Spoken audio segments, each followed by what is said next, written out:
امروز یکشنبه دهه دوم ماه نوامبر در میدان‌های پختازور پخته به نهایت بسیار است.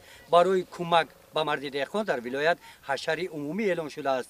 در ناحیه واسی هم در قطار دیگر شهر و ناحیه‌ها کارمندان تشکیلات و مؤسسه‌ها به حشر برآمدند.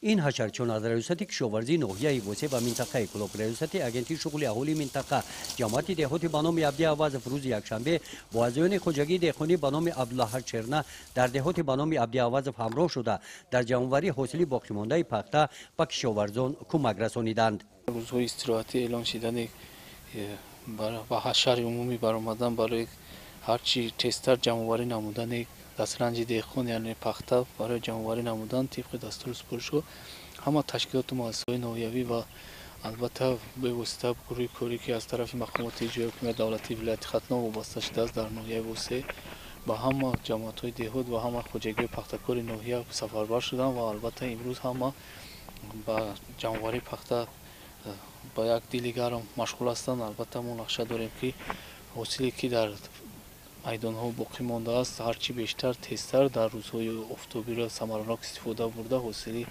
یعنی با رنگ پرورده دهقان را جوانی کرده و خدمت دولت سپاریم. در خواجگی دهقانی به نام عبدالله چرنه امسال کشاورزان خوب مهنت کردند. حاصل بلند نیالهای پخته نتیجه زحمت دهقانان را نشان می‌دهد. پخته این زمین را مراتبه سیوم جمع‌آوری نمایان هم نیالهای پخته حالا هم پر از پخته و کورک‌های ناشکفته می‌باشند. با کمک حشرچون خواجگیداران مقصد دارند که تا کورک آخران حاصل باقی مانده را به تلف جمع‌آوری نمایند.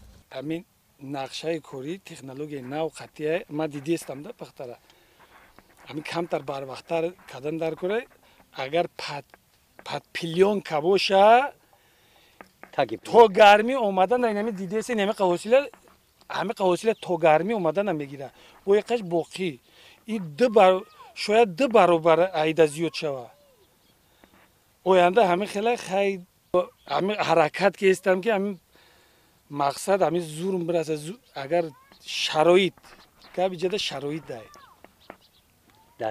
دستگیری ده همین کم در دستگیری کنه همین تکنولوژی ده ما کده بتونیم انشالله اول خدا آخر خدا میشود. از روز استراحتی آفتابی ماه نوامبر استفاده نموده در دهات توگرک در خواجگی دهقانی 30 سالگی استقلالیت برای جمع‌آوری حاصل پخته حشرچون با کمک دهقانان آمدند.